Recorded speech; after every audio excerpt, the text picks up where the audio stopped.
It. Hello, everybody. Ho, ho, ho, ho, ho, and hello. Yeah. And welcome to what is our last session, our last Friday afternoon. I don't know how we'll cope, but we'll just have to. So welcome to everybody. Maybe in your chat feature, you would like to say who you are and where you've come from and everything else, and maybe what the weather is like. That's usually been what people have said to us most weeks. And I'd like to welcome all the extra people. We had an extra 35 people join us and register in the last week. And we even have somebody joining us from India right now, and from Dover, I think, as well. And we have a few from England and from all over the country. And there's one, yeah, anyway, we'll go on with that. So for today, we're starting off with the bold Deirdre Madden, who comes to us from UCC, who works very closely with all sorts of people to do with the Cork ETB. I met her myself years ago in the Cork Education Sports Centre. Apart from the fact that my neighbour and lifelong friend works there, I was always interested in this kind of stuff. And Deirdre does classes there for pennies. For 2 hours, and I've sat inside in her classes on assistive technology where it's just, okay, Deirdre takes a breath and that's it. 2 hours later, Deirdre takes her next breath. So we're only giving her a half an hour today, and I've kind of streamlined it down and asked her just to talk about free assistive technology for students. But Deirdre can tell you an awful lot more than just that, and I will leave her introduce herself in a moment. After Deirdre, we have 4 people coming on. James Bilson he has a nice office in the College of Commerce, but he's also a UCC person, and he works with the Cork ETB on transitions, and he helps people get from secondary school and that through the ranks and into higher education. Then we've Sarah Walsh from East Cork. She's a Youth Reach teacher. And we have Anne O'Riordan from Macroom, which is West Cork, another Youth Reach person, who is going to talk to you about transitions in and out of Youth Reach. And we have, even though the name Anne O'Riordan is up there, she has a lovely red hat on her head, and her name is Sora, and she's a student from Youth Reach. And she's going to talk to you today about what she's going to talk to you about. I won't spoil it. After that, down there, we just see the name Ger Brennan, but I was telling people, if you were here in the first week, that myself and Farad, hi Ger, myself and Farad were appointed into posts about a year ago now. At the very same time, Ger Brennan was appointed into a post dealing with European projects. So he's going to talk to you about a European project that we have running that's working with virtual reality, hardware and software, and our students who have special needs. And then we have Carrie Archer and Denise O'Connor from Dublin, and they're going to talk to you about communities of practice and inclusion and all sorts of things. And then you'll be stuck with me for about 5 minutes. I have no slides as such. I just will say a few words and a few thank yous to important people that need thank you. We're going to finish at about 4:15 today. That's provided Deirdre is able to, we are able to shut Deirdre up.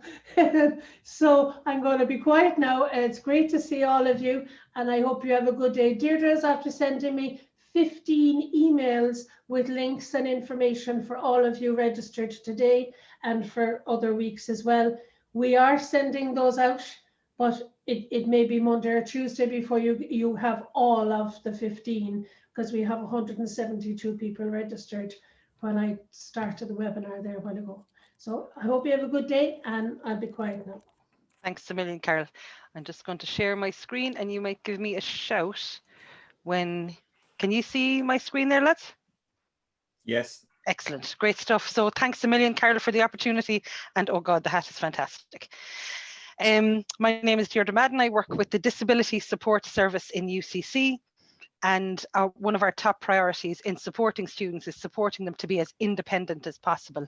And assistive technology is definitely one of the tools. So I'm dyslexic as be damned, spent my entire time in school, coming up through school going, Mom, how'd you spell? Dad, will you read over that for me? writing a report last week, I certainly wasn't contacting my parents to sort it out. I use standard technology. I get my typed work read back to me, so I proofread. And that's really empowering and enabled for me. And I can tell you plenty of stories about individual students once they found the right reading tool, writing tool, studying tool, learning tool for them, that they took off. And the really good news is, what used to cost a fortune not that long ago is now free. And I'm going to, at a rate of knots, demonstrate this. And I am going to ask Carol to please be my timekeeper, just in case I run over. And here we go. So at the moment, I'm actually creating an online course on technology to make learning easier. I don't mention disability in it. It's technology as a free resource for teachers, focusing on technology to make reading easier, technology to make writing easier, and technology to make planning and organising and studying easier. It's aimed at the secondary school cohort of students, but definitely it has applications to younger and more mature learners as well. And again, it's only focusing on free technology or stuff that's built into your phone, built into Windows, and that's what we're going to cover today. So just to say at the outset, because I'm always worried when I give one of these presentations that I will be contacted to say, what would I get for himself? What would she use now? What would you recommend? And I really cannot recommend any AT for a person unless you do an assessment. And that assessment would be of the student's strengths and challenges, what they need the technology to do for them, and where they're using it. So the environment in which you're needing that tool. And it would usually be an occupational therapist or an educational psychologist that would do that. But with at least with the free tools today, the worst you can do is waste a little time trying it out for somebody. So I'm going to immediately get into using phones. And there's a wonderful free app for iPhones or iPads called Seeing AI. That's Seeing Artificial Intelligence. You would need to be on the Wi-Fi to download it. It's free. It was developed by a blind man, and I think I've got my iPad. Somebody give me a shout. Can you see my iPad there, lads? Excellent, great stuff. So when you install it, that's what the icon is like. It was developed by a blind man who wanted to do what we all do with our phones. He wanted to take photographs of his children. So you can have crack with this later on. Literally, when you point it at somebody, it guesses their age. It was my friend, it isn't anymore. It'll say, you know, 14-year-old boy, 4 feet from screen, bottom left of screen. And somebody can reorient, a blind person then can reorientate the camera. Then it dawned on the person who created it that text is probably the biggest challenge. So if I go into Seeing AI, there are a wide, if you know anybody who's vision impaired, this thing is a game changer, and I'll show you the equivalent. Well, it's somewhat equivalent on Android in a second. Short text will, I'm going to demonstrate them once I've told you them. Short text will allow me to point the camera of my, I'm going to need to share the screen again for Ad because I forgot to tick on to share the sound as well. So give me 1 second, my sincere apologies. I love when I'm demonstrating technology and I let it trip me up. Lovely. So share screen, make sure I share the computer sound, and now we should be better. Okay, that should be better. So now with short text, if I point the camera of my iPad or iPhone at any text, it will read it out loud for me, for menus, for the tiny print on a medicine bottle, for a textbook, for instructions in an experiment. And then with document, it will allow me to scan a document and I can save that text. It does OCR on the text. And believe it or not, it'll actually read handwriting. It'll convert handwriting into text as well. Now, if you have any vision impaired students, it will recognize color. It'll even describe scenes. It'll do currency, people. If I'm a blind person and you're coming to my house for your lunch, you might want to know whether I can tell the difference between that tin of beans and tin of dog food. I can scan the barcode on the tin I'm taking off the shelf and it will tell me what's in it. This thing is fabulous, but I'm focusing on its literacy supports. So I have a book on my desk. You're going to see now as I lift this up. Can you see? Sorry, now that's a bit disorientating for people. I'm going to tap on short text and it's going to read that text for me. Short text. Don't make a liar out of me now. Ah, come on. I love it when you're demonstrating something and it makes an absolute... Upon my third year of BA International, I decided to study abroad. I moved to Bilbao, Spain for 9 months to study in Universidad de Deusto. Yes, a whole new change again, only this time I had no doubt that everything would be set up for me So I'm by gonna the put that DSS, down and it was. and Even shut her away up. from UCC. That's Short actually just a text. page of that book that it's reading. So I literally just point the camera at the text and it will read it out loud. If I then go into document, it is going to scan a page of a book, convert it into characters it can recognize, and then we can have it read out loud. So I'm going to tap it. Now, before I start, imagine this is aimed at somebody who's blind. So it's actually going to tell me that the top edge isn't visible, the left hand isn't visible. It hourly tells me how to target it. So we're going to go into document. No edges visible. Top and left edges not visible. Hold steady. Processing. So all I was doing was holding my iPad over a piece of text that's on the desk here. And you can see it has converted that page of text instantly into characters it can recognize. I can make the text bigger. And more importantly, I can have it read to me down here. Now it first says the font size, and the font, again, imagine it is a tool for somebody who has no vision. Arial, font size, 12 points. Forward hinge comes slowly. Often it feels like you are continually hitting a wall. Although the community's commitment to change and adapt new design workflows and UX strategy. You get the idea? And then if a student is coming across a word that they're not sure what it means, they can, because it's electronic, because they're on their iPad, they can look up the meaning of the word and they've got the dictionary definition. So it's making somebody who has a literacy issue, obviously somebody who has a vision issue, it makes text far more accessible. You can then save that text if you want to as well, but you better be good at your file management and making sure you're saving page 17 after page 16 and before page 18. And there may be copyright issues that I'm going to brush immediately over. I don't know, are you interested in it seeing it reading handwriting? Sorry, Deirdre, just before you do that, somebody was asking, can you show the icon again of that app? I think they'll be looking on their computer, if you don't mind. Yeah, give me 1 second. I can.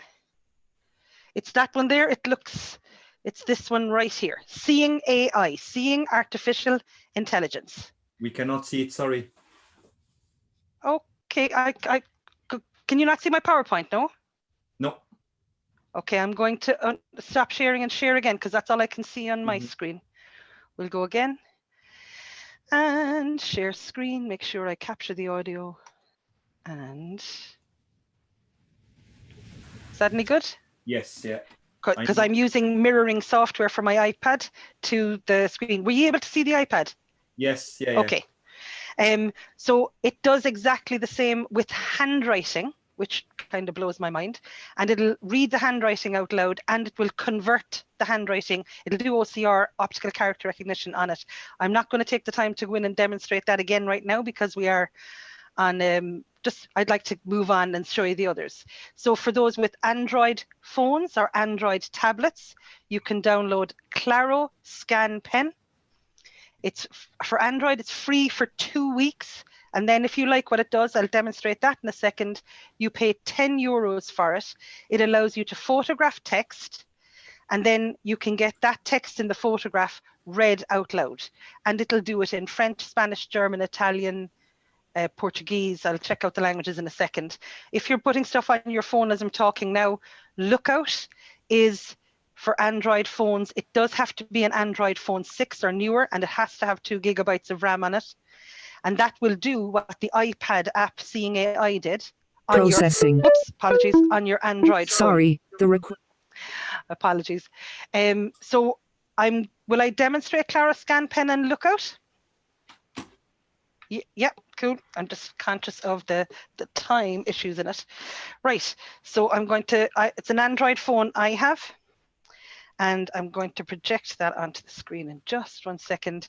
So again, Lookout is completely free, and Clara Scan Pen, it will go on older Android phones as well, and it is free for 2 weeks. If you like what it does, you then pay the grand total of Can you see my Android phone there now, guys? Yep. And just if you can see me on camera, if anybody has been recommended those reading pens, which have an application in an exam circumstance, because obviously you can't bring your phone into an exam, that's €250. And we've just seen free apps that will do a lot better than that. So on my Android phone here, I have Claro Scan Pen is right up at the top. And with Claro Scan Pen, you have to give it permission to access your camera. And then you've got to take a photograph of the text. So I'm going to just take a photograph of that, hold it steady. And that quality looks dire, so let's see if this works. So now with my finger, I draw a square around that text, and it should read it. Could get. He graduated from UC in October 2016 with a second-class honours grade 1, a profound. You get the idea? And again, if the quality of the picture was better and I wasn't shaking as I was taking it, it would be easier, even more a close-up. With Claro Scan Pen, I just want to point out here, if you go into, I'll do that again. If you go into the settings up in the top right-hand corner and go into voice, whoops, apologies, go into voice, you can speed up or slow down the speaking rate, and you can go into the voice name.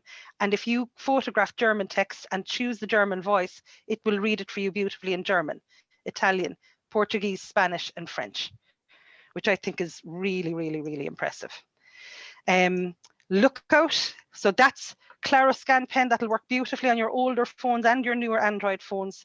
I just wanted to show you Lookout, which is the Android equivalent of Seeing AI. It looks like that. When I tap on it, we have our two tools at the bottom. We've got Quick Read and Scan Document. Quick Read, I point the camera at text. Sorry, Deirdre, are you showing from your screen now or your phone? From my phone. Okay, because we don't see it on the screen, okay? You don't see my phone on the screen? No. Okay, it seems to be when I change that it chops over. I'm going to do the stop sharing and share again. Apologies for the back and forth in this. It's the height of my... Not the app, share the screen with the sound. So then we can see everything. Yes, I am sharing my second screen. Okay. Screen 2, share. So now can you see tips for quick read mode? Yeah. Perfect. Yeah. So this is Lookout. And I don't want it to read a second. So Quick Read is where I point. Quick Read is where I point the camera at text and it will read it instantly for me. And Scan Document is where I scan the document and I get the text to speech in my Android device to read to me. So if I go into Quick Read, you'll get a little tip telling you what to do when you tap on the play button. Being about the colleagues seem uninterested talking framing the digil, a subject that out of the contort of many. Furthermore, colleagues often won't have a clear picture of user in their minds, while they will have a better viewing the experience of customers than users. So literally you point, so if somebody has zero vision, they can have stuff read to them, or if literacy is an issue, or if stamina is an issue for them. I'm then going to go into Scan Document. You get a little tip on your screen telling you the best way to use it. Click on OK, and then I click on the play button. Too close, move device away, move device left, hold still. All I'm doing is holding it over the book. And now it has converted that page of text into readable text on my Android phone. Now I've activated something on my Android phone in the accessibility features that will read for me. The little man appearing down at the bottom, I tap that. And this is a reading tool free in or downloadable onto all Android devices, and I can tap on play. Close details, share, delete item, and the digital as an e-com screen. Now that scan wasn't 100% perfect. Getting real about user experience design. The trouble is, many of us talk a lot about the user and little about the customer. This is part of the reason. And you can see here, you can pause it and play it. You can jump back a sentence, jump forward a sentence, and I can speed up the reading or slow down the reading. And this is where I usually go. Any questions on that? But we'll be talking about questions later on. We'll rocket ahead at a rate of knots. Now that we are in the Android phone, are you seeing my home screen on the Android phone again? Yes. Thank goodness. Okay. So we've looked at free for iPhones and free for Android phones text that will read from hard copy I now want you to open up your Android phones, those who have it, and we're going to show you how it will read text from anything you can access on your phone, from electronic or digital text. So go to the settings on your phone, which would usually have a little cogs button like that. Do me a big favor now, let's don't randomly turn things on, because I had a teacher come into me in training recently, went, oh yeah, I remember you trained me 2 years ago, my phone talked to me for 3 days and I couldn't use it, because they had turned on fabulous features for blind people that they didn't know how to knock off. Just turn on what I'm telling you, turn on. So if you click on settings, scroll down until you see accessibility. Go into accessibility, and there are wonderful features built in here. I then want you to don't automatically turn these on. These are the ones that you will kill me for later. If I go into installed services, now if you have no services installed, go to Google and install the Android Accessibility Suite. Android Accessibility Suite is free, and then you will have all of these features. So I've got Select to Speak is the speech to text tool that I use. I go into Select to Speak, mine is turned on 100% of the time, but just to show you what it looks like if it's off, I go in and I turn that on. You've got to give it various permissions. It then tells you that the little man is going to appear in the bottom right-hand corner of your phone, and that's your accessibility button. And now you can see that if I tap the little man in the bottom right-hand corner of my phone and draw a square around the text I want read. Edge panel handle. When Select to Speak is on, you can tap specific items on your screen to hear them read aloud. Start Select to Speak. Then you can tap a... Okay, so that is either built in or instantly downloadable for free onto your Android tablet or Android phone. And then as educators, if you share your wonderful teaching and learning materials with people electronically, they can access them on their phone and have them read to them to go over them again and again, or the student who sit down there and read that, mightn't be an issue, sit down there might drive them crazy. They can walk the dog now while listening to text, kick a ball off the wall while listening to text. The student who's got stamina issues or their medication for their epilepsy has them flat as a pancake can lie back with their headphones on and close their eyes and just focus on the learning. So that's the built-in reading software, text-to-speech software on an iPad. Are you back to my PowerPoint, guys? Is that visible again? Okay, and I'm going to just show you the similar free built-in text-to-speech that's on an iPad. And I'm hoping this will transfer up nicely now. 2 fingers crossed.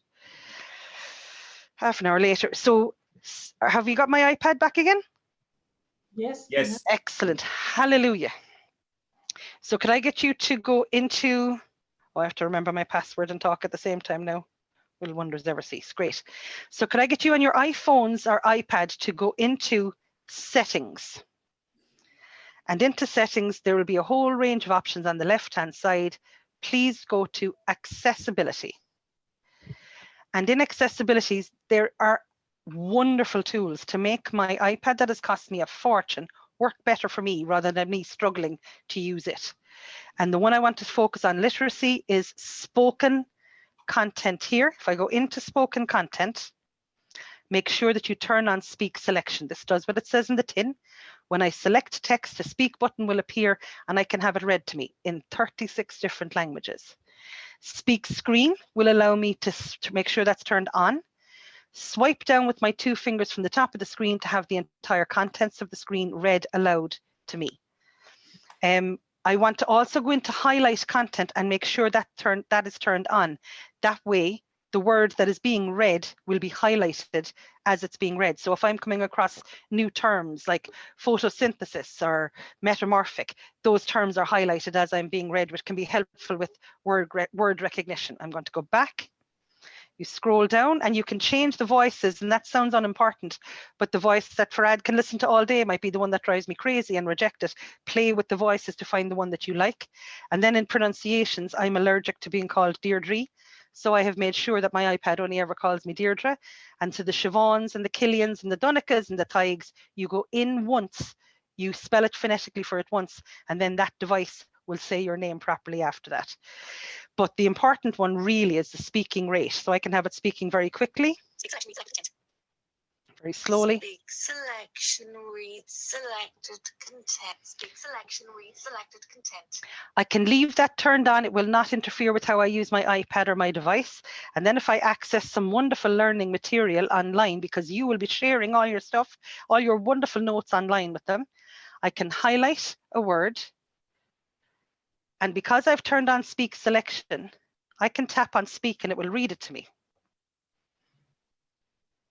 The Palatine Hill by Romulus, Can you hear son that? of Mars, the god of war. Okay. Others say that Aeneas and some of his followers escaped the fall of Now, because I'm mirroring from my iPad to my laptop to Zoom out again, the highlighting of the words is out of sync, but on your own device, that should be fine. And that's speak selection, but I can also do speak. Remember we did speak screen. So can you see me on camera, guys? With my two fingers, I always feel a bit rude doing this one. With my two fingers, I slide from the top of the screen down. And you see the way it's pulled up a black toolbar? graphic logo. Now that will Donate. read, Menu. pause it. Save. That will read everything that's on the screen. So if you've got 52 tabs up in the top of the page, it'll read all of them. But you can always fast forward through them, or you can just select that individual one, and you can speed up or slow down the speaking rate right there. So just to demonstrate that one last time, two fingers, swipe down from the top of the screen, and you'll get that speak screen to read graphic everything. logo. Donate. And for any language students, I'm just going to go in. I found a French newspaper with an article on French on the vaccinations, highlight topic of my life, and we highlight the text, tap on speak.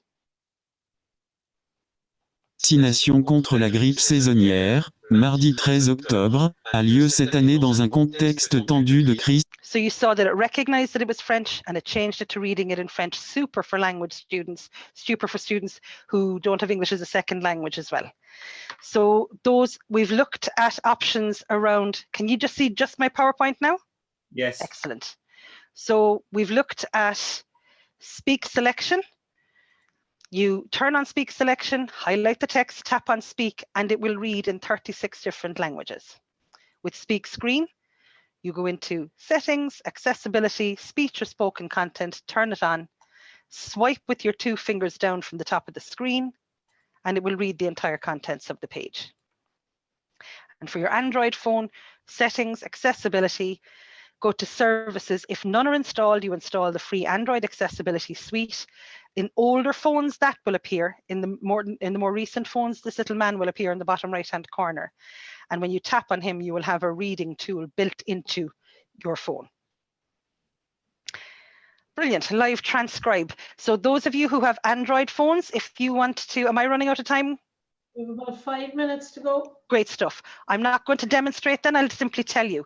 With Live Transcribe, I can literally speak to my phone and it will type what I say as I say it. It's free for Android phones. Unfortunately, there's a subscription with the equivalent on iPhones. I don't know if you can see me on camera, but I hope that you can see that as I'm speaking, what I'm saying is coming up on the screen as I'm saying it. Yeah, and it is aimed at the deaf and hard of hearing community, having their conversations in real time transcribed. But if you're somebody who has a difficulty with writing, you can now dictate your essay, your project, your plan for your answer to your exam question, your plan for your collaborative work with other students.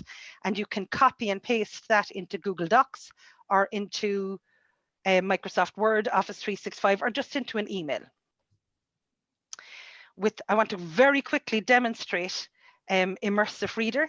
So if any of you are using Office 365, I'm going to get you to make sure that you log in and use Office 365 online, not just on the software on your computer. And when you log in, you will have all of the Office tools down here. I just want to show you how the literacy support built into this is astounding.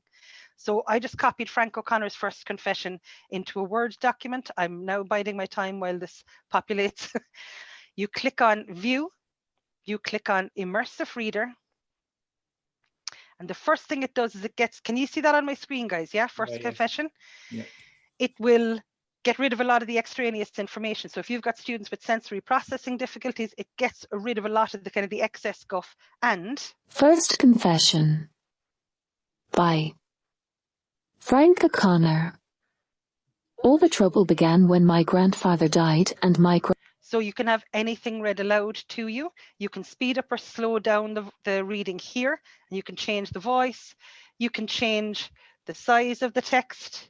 You can do the spacing between the lines, the font. You can change the color of the background for those who've got scotopic sensitivity or Irlen syndrome. I can break up words into syllables. See the way it's breaking up the words into syllables? And I can turn all my verbs into orange, all my adjectives into red. So my language tools are there. It will focus on a single line for those that helps my dyslexia big time, but it's different for different people. It can focus on 1 line, 3 lines, 5 lines. The emails I've sent to Carol for sharing all have videos going through this, because I know I'm going at a rate of knots. And with the picture dictionary, if I'm reading something and I don't know what a word means, I can click on it and it's going to give me a word to help me to understand it. Do you see this? Yeah. And what I like is it knows the same word can have different meanings in different contexts. It can have the house that I live in, or the house of Slytherin or Gryffindor or Hufflepuff or something. And I like that it's localized because, where did she say the boots had her crippled? Oh, no, it's not there. There we go. It has the boot, and it has the boot of the car, not the trunk of the car. You know, so it's nice and localized as well. And it will translate. Anybody out there good at languages? It'll translate into all of these languages, and it will read in many of them. So let's just do, it'll do Irish, which knocked my socks off. If I want to do French, I can now have it town or ville, ville, grand-mère, grand-mère, and that's just doing individual words. Then it will translate the entire document. And première confession par Frank O'Connor. Tous les ennuis ont commencé quand mon grand-père est... And just I'm Pardon? Oh, yeah, it's very impressive. Lucky. First language. So he's element right now. But so many people have Office 365 and they do not use this. And just to add insult to injury, I know you all love keeping records. So this is Dictate. It's an example of speech-to-text software, and it's built into Office 365. And most of you may already have access to this, either as an educator or as a student. Full stop, new line. This is Dictate, and it can type even as quickly as a Cork woman can speak, exclamation mark. While this is very powerful, I still think students need to learn touch typing. Can I ask you a question, Deirdre? Let's say you've converted from English to French there. Let's say if you had a student that was writing in French, we'll say, and how about converting that back to English for us? No problem. Yeah. No problem. Like really, this is game changer stuff as far as I'm concerned.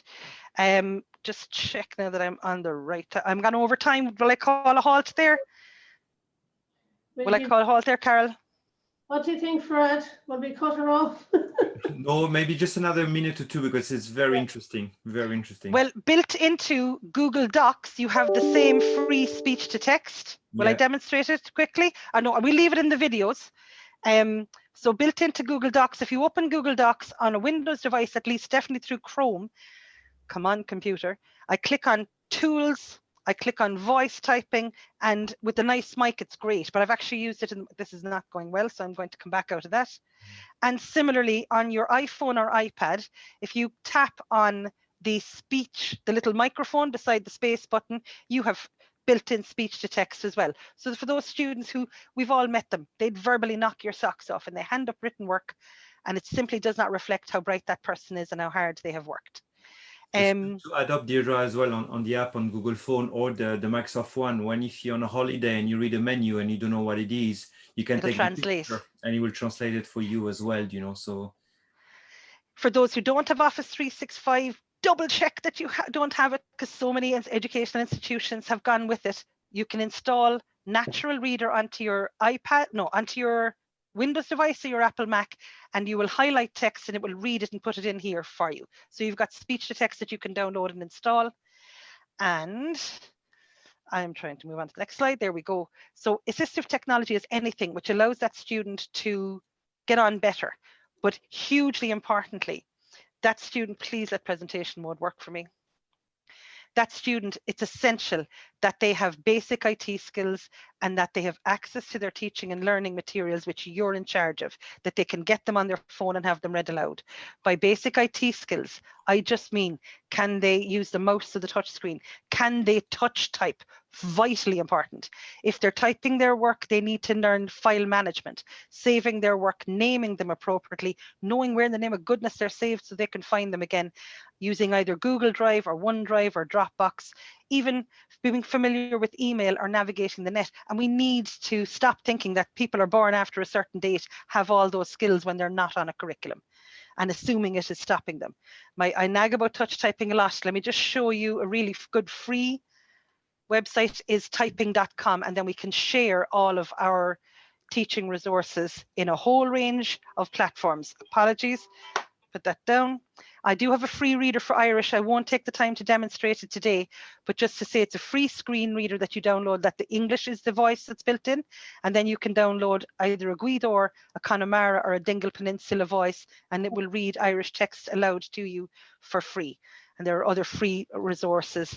Lastly, and I'll stop at this, Balabolk is a wonderful free piece of kit for your Windows device. It will allow me as an educator or a student to convert text to a sound file.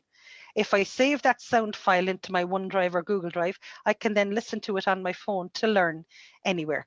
I'm going to stop because I know I'm going way over. My apologies. We kind of expected that, Deirdre. We're delighted to have you here, absolutely. There are two questions there. Yep. Alina or Farad, do you want to ask them for me? Well, one of them, sorry, I'll let you do it, Alina, go on. One of them has, how does it do with math symbols? I think that was to do with seeing AI. I haven't tried it, but it's with math symbols, it's often a huge challenge, to be fair. Let me try. There's very, very specific software, and then it depends on the areas of math. So some that might be good with algebra will fall apart at differentiation, you know, because it's almost like different languages as well. I haven't tried seeing AI with maths, but you might try. There's lots of magnification if it's for somebody who's vision impaired. There's an awful lot of magnification options in iPads and in Windows where you might just simply get it large enough that that person can access it. And if it's a literacy thing, it'll read the words and the problems fine, but I'd imagine it would struggle with equations. Mm-hmm. And I think there's another question there. Let me see now. Can you get the Immersive Reader to automatically translate to another language as you present? Well, do you remember when I was doing the PowerPoint presentation and you could see my subtitles coming up at the top? I can have that spoken language be English, but the subtitle language could be Portuguese, French, German, Italian. And that will happen just if you're using PowerPoint online with Office 365. It's super for students who've got English as a second language. And if you really want to go to town on it, I haven't done this, but I know it's possible, you can transmit it. And if I've got 100 people in the audience, 2 of them can have it subtitled in German, somebody else can have it subtitled in Italian, somebody else can have it subtitled in French. But guys, this is part of Office 365, which I suspect a lot of you have. And it's like having a hovercraft come helicopter parked outside your door and deciding to crawl to Kerry. You know, use the thing. Corky TV has Office 365. Yeah. Students use it, but we're not all Corky to be here today in the audience. But an awful lot of education institutions have gone Microsoft big time. And it's wonderful, but then we're just not using that fabulous accessibility. And like I'm talking about disabilities, is there any educator or learner to whom this isn't useful? Because it's a convenience tool, if nothing else, for everybody. Like I know I've been driving to meetings where, in the good old days when I got out of this bedroom, where I had to have a report read by the time I was meant to get into the meeting. And I've been tearing into the car park with the report being read to me on the phone. You know, this is just a ease of access for everybody. For some people, it will make what was not possible possible. For some people, it will make what's very difficult much easier. And for the rest of it makes life just convenient. The thing is, the more people that are using it, the more likely it's going to get to the right people who need it to make stuff possible. I'll shut up now. Yeah, you're worse than myself. That is amazing. I always say the same, I'll shut up now, and I shouldn't be saying that either. Deirdre, amazing every time. I cannot give you enough credit. You just blow my hat off every time. But it's great that so much is free. Well, it's a bit of bad news because it knows that there's disability in everybody's future. There's macular degeneration and arthritis and the whole lot in all our futures. And they want to kind of, Google wants us as customers, Microsoft wants us as customers, Apple wants us as customers. So let's just take advantage of it. That's all I can say. Because so many of our students need stuff that's free to start off, and then we can work from there. Thank you so much, Deirdre. Thank you for the opportunity. Our education officer there, John Fitzgibbons, has just turned on his camera. He has arrived in, and it was he, Deirdre, who was asking me to please make sure you have Deirdre online for one of your sessions. So thank you. We've been talking an awful lot about all sorts of initiatives and programs that we've put together in the Cork ETB for the last 4 Friday afternoons. We've mentioned John Fitzgibbons quite a lot in all of that, and he wasn't able to be with us the first week because of a funeral, so he's decided to join today to say goodbye to us, or hello and goodbye, I suppose. So I'm going to hand the floor over to him now at the moment, because none of us would be here as Cork ETB wise. I wouldn't be in my role for Ad either, Ger, only for him. So I'll. Thank you, Carolyn, and my apologies. I was on another meeting with an OECD panel, and unfortunately, when I dialed in, I was in the car. It was something you shouldn't do, to be in the car and try to be on a Zoom meeting at the same time. So thankfully, I got to the point where I could sit down and do this properly. I won't take much time because it's really not about listening to me or anybody from management or anywhere else kind of, patting themselves on the back. The purpose behind this initiative, this virtual conference, which unfortunately had to be virtual, but that's the world we're in now. The purpose behind it was to draw not just attention to, but to draw together the expertise that's developing in our sector, and that for meeting the needs of people who may be challenged by intellectual learning difficulties or physical difficulties, whatever it might be, and to look at how we are coping and how we are providing for those people, and looking to see how we can do it better. And the reason I mentioned the OECD conference was that its title was addressing disadvantage. And sometimes when we talk about disadvantage, and that we naturally kind of revert to a perception, disadvantage being financial disadvantage or social disadvantage. But somebody who has a learning difficulty, somebody who has a disability which prevent them doing things in the ways that an able-bodied person might do, that person is disadvantaged. And unless we do what we can do and do it well to provide for that person, that disadvantage will continue and be perpetuated for them and for others with the same condition. So the OECD was really drawing a focus on an initiative and in Cork with the support of Solace, and that over the next period of time, beginning in January, and that to again address and begin to put in place more supports, more structures to assist people who are disadvantaged by whatever and for whatever reason.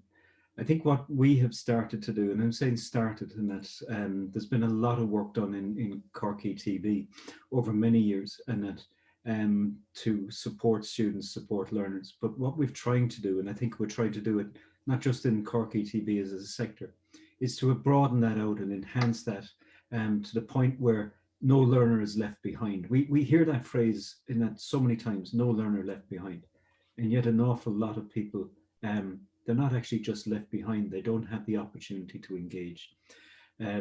So this conference, this webinar, and that was all about kind of sharing practice, so that when people go back to their own centre and then go back to deal and provide for their own students, and that maybe they have some more tips, some more tools, some more approaches.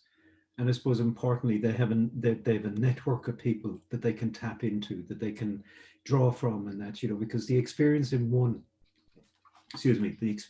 college or one location, and that can be equally valuable and equally transferred to another. So I hope that people have got value from their time.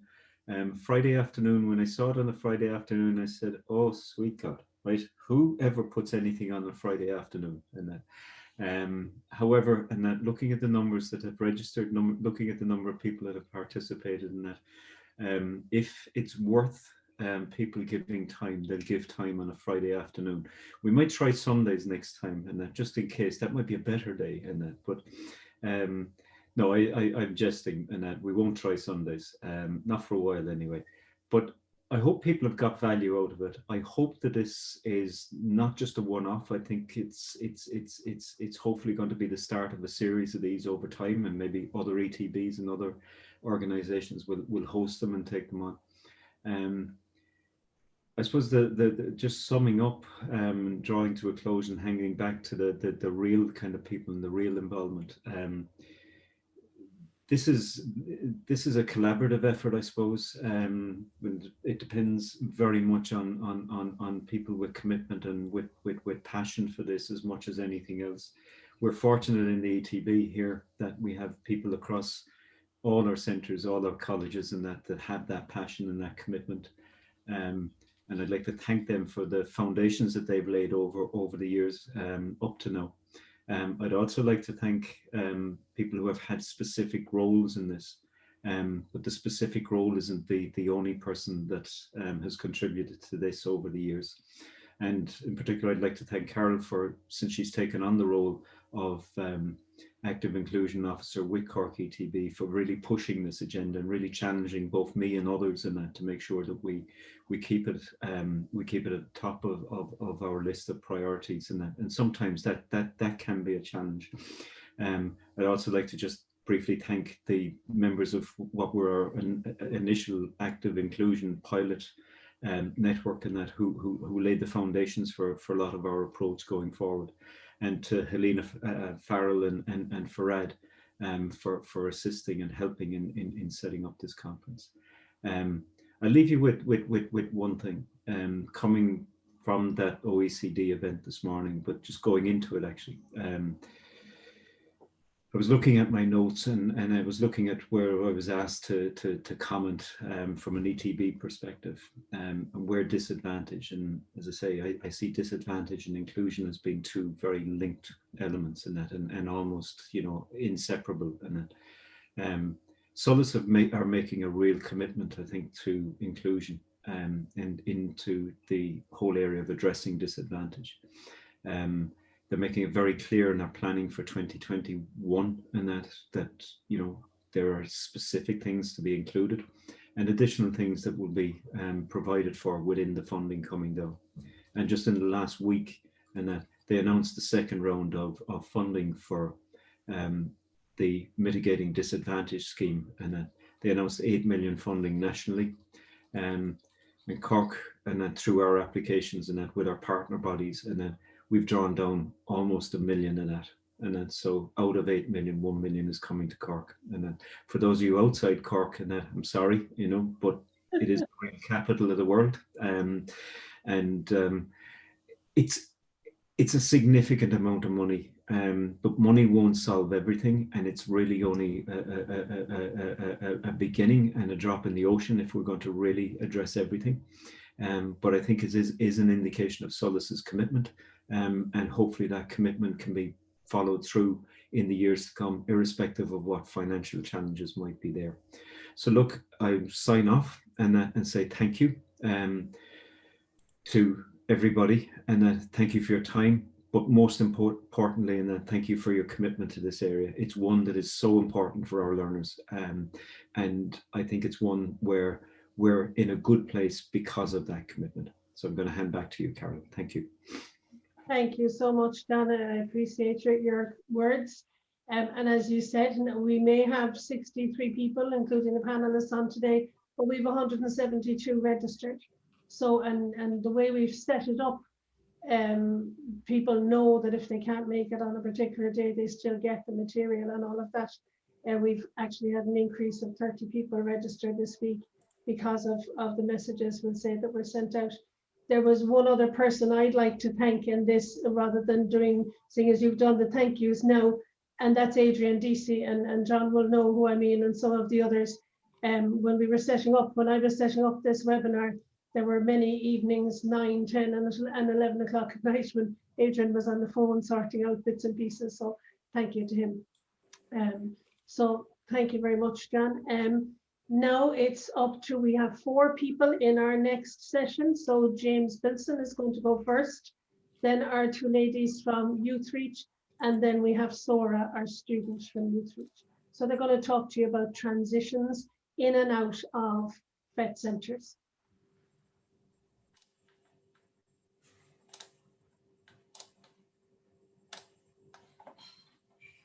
Okay, great. Thanks, Carol. You can see my screen okay, can you? Yeah.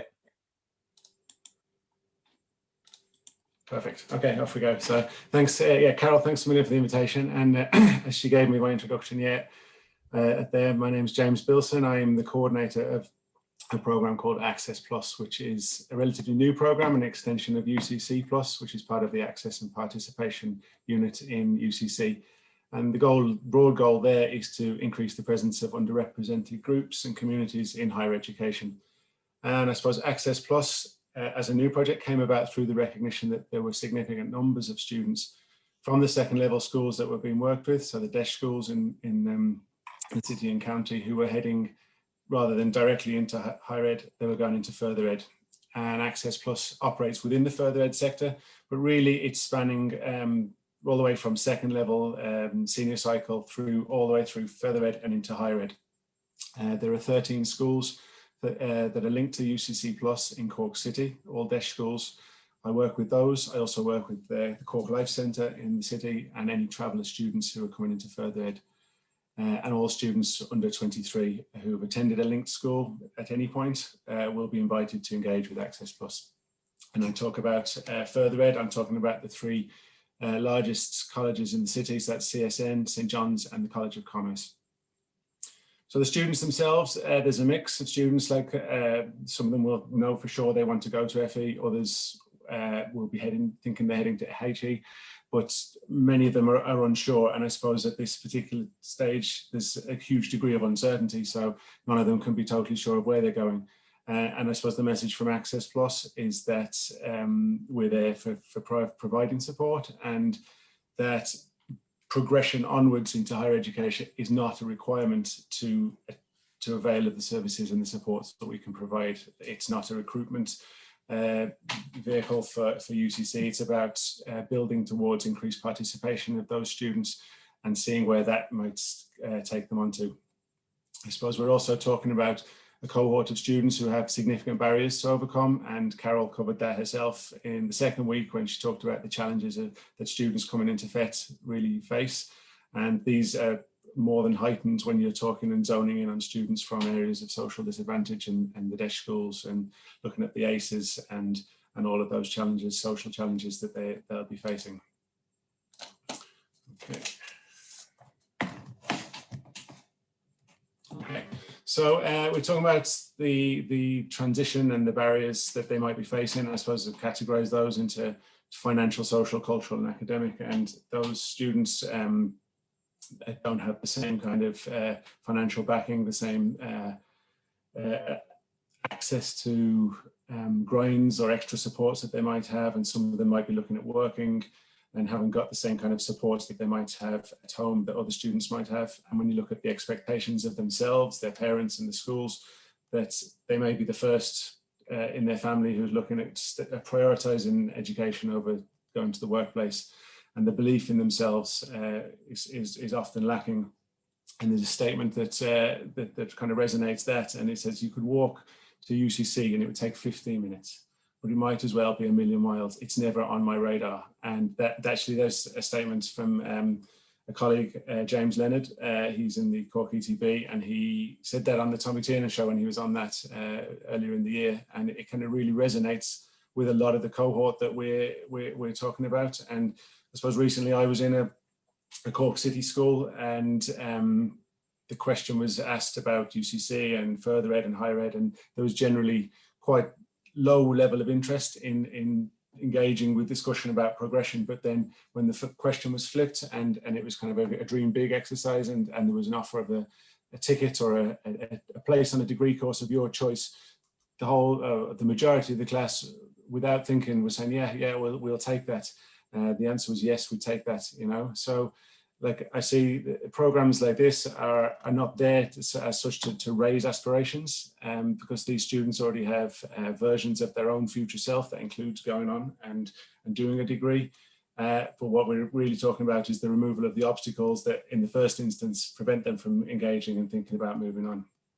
So I suppose the focus of Carol asked me to look at was the transitions and the students who are going through that transition from second into further ed. It's enormous, and I suppose the importance of getting that right and making sure that they navigate those barriers to be the version of their future selves that they see in higher education is down to us to support them in that sense. So what we've built in terms of access, what UCC Access Plus looks like in practical terms is that it's a bridge or a support that bridges second level. So this is things going into secondary schools, meeting with students, doing workshops with students, talking about the progression routes, providing them with the information, connecting with the guidance counsellors that are there, and building that relationship with students is really key, so that they know not only that there's practical help to help them navigate that process, and then talk about things like applying to further ed and the interview process of getting in there, that they also know then who to turn to in the first instance, which can be kind of daunting when they arrive in college. And I suppose also just to mention that this is a complementary service, and obviously there are services, guidance services, IT, study support and DSS within the colleges themselves, and sometimes it's about connecting students up into those services, because quite often there is a disconnect that they don't automatically take up the services that are there, and then we all know there's a risk that those students are at risk of dropping out, and that's been proven over time. I suppose also important with the messaging behind the program is that Access Plus is there to support all the students, regardless of where they want to head to, whether it be to UCC, CIT, looking for apprenticeships or careers or employment. And it's not just about progression onto UCC, but there is that continuous line for those who are interested in higher ed, that they feel valued as someone doing a QQI award and applying to higher ed as a QQI applicant. And it's about making sure that those that are interested in doing that continue onwards.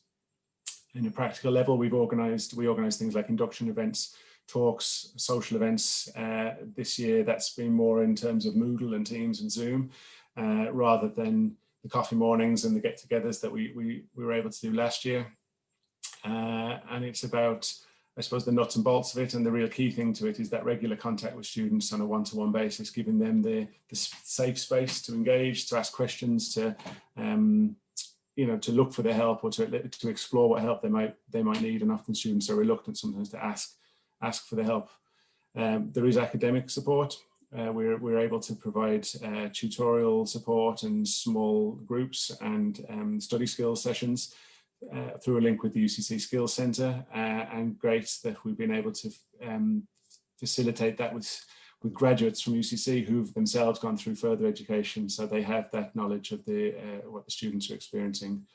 And yeah, it's about then, I suppose, looking at the here and at progression links, and being able to help students who are looking to go into higher ed to avail of the services when they go on into third level.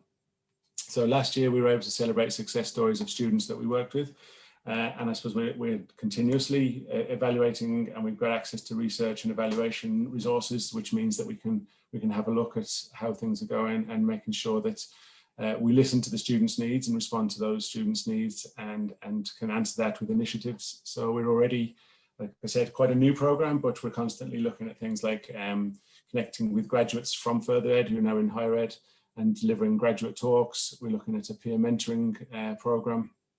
And I think we heard that last week when we had students coming in and talking about their experiences, and the power of a student who's walked the walk is beyond what someone who's just trying to provide support can give, and the power of that shouldn't be underestimated. So we've got financial assistance we've been able to work with UCC and the ETB in Cork to look at vouchers and emergency funding for students who are in need. And we have a great link with the Cork City Partnership and the City Council to support travellers in further education, particularly on material costs, which are real prohibitive, particularly for courses such as beauty therapy and hairdressing, where there's significant cost up front in order to engage. So yeah, I mean, I'm not going to go through this list, but I mean, those of you that work with students are well aware of the challenges, I suppose, that students are reporting this year. I suppose to focus on a couple of those things, the technology obviously is people having to upskill and get to grips with being online and Wi-Fi and the software that they need to engage with that. On the side of the money, students are starting to feel the pinch. I think that it's been noticed that there's a lot of reliance on part-time work in the past that maybe hasn't been there this year, and that there's an expected issue perhaps coming down in the new year, perhaps maybe after the Christmas part-time jobs have gone, and we're kind of expecting that to happen.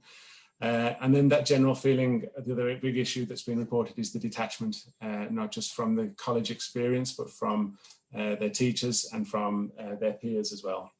So just to summarize, I suppose the terms like agile and being able to pivot, I think we've kind of all been having to deal with that and to be resilient ourselves in coping with how we can meet the needs of the students. But I suppose the word resilience, when it can often be overused and can sometimes mask that the whole COVID thing can mask the resilience that is expected of students from more disadvantaged cohorts. And when a student from those cohorts are reported as having achieved, they're applauded for having the resilience to overcome such barriers. Whereas really, I suppose we want to get beyond that and focus more on the services we can provide, the leveling of the playing field, and providing the equality of opportunity and normalising the support services that we're offering to ensure that there is inclusion and diversity for all. So, like I said, that's a whistle-stop tour of Access Plus. It's a new project. We're totally out there, willing to learn, and I think we're really open to connecting with any other interested parties and taking questions and linking up with other people who are in the same kind of field. So thanks, Carol, for the opportunity. Brilliant, James. And can I say, the program has been working really well from my perspective anyway. John can say as he likes as well, if he'd like to jump in there. But your program, what you're managing now, is after giving ideas to other areas in the Cork ETB. So that's why we have the next two ladies on talking to us about how we'd like to now make links into further ed or into youth reach from secondary schools, except that we'd like to extend our transition supports, basically is what we're saying. So the next two ladies are going to talk to us about this. So I'll go first. My name is Sarah Walsh. I work in East Cork Youth Reach in Youghal in County Cork. I used to work also in Bantry Youth Reach. So both youth reach centres are in small towns, but I think youth reach centres all around the country are, when I was in Vietnam 20 years ago, the kids used to say to us when they'd accuse us of being English, same but different. So I think it's a really good description of youth reach centres everywhere. So youth reach is like an alternative for students who leave school early, who don't suit mainstream. And we're under the Department of Education and also under the ETB. So we've kind of got one foot in both camps, which means we can be inspected by the inspector in the Department of Education, which can be a bit nerve-wracking. But then on the other hand, we don't get access to NEPs and, the educational psychologists or that kind of emotional support. But we do have access to Caroline in the further ed side.